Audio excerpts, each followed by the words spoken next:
Now, over a year after a devastating winter wiped out virtually their entire sheep flock, herders are still reckoning with the damage wrought by Mongolia's increasingly erratic extreme weather.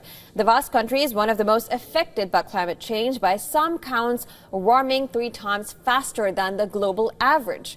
The link between rising temperatures and extreme weather, ranging from droughts and floods to heat waves and cold snaps, is well established. In Mongolia, the effects are stark.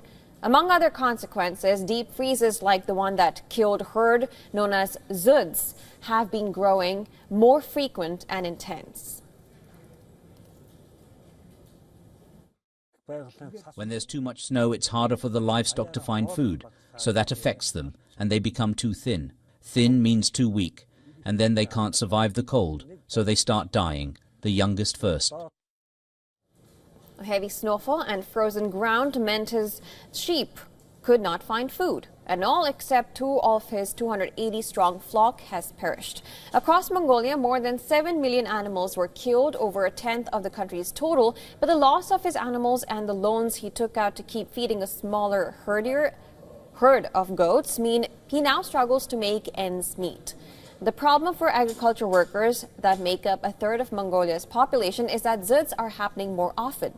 They used to occur about once every 10 years, but there have been 6 in the last decade or so. And while overgrazing has long contributed to desertification on this steppe, climate change is making things even worse.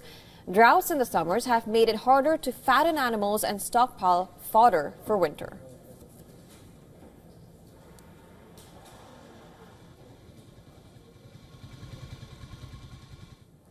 To other countries, Mongolia is considered very, very vulnerable to climate change effects. So this can be shown and explained from the climate observations.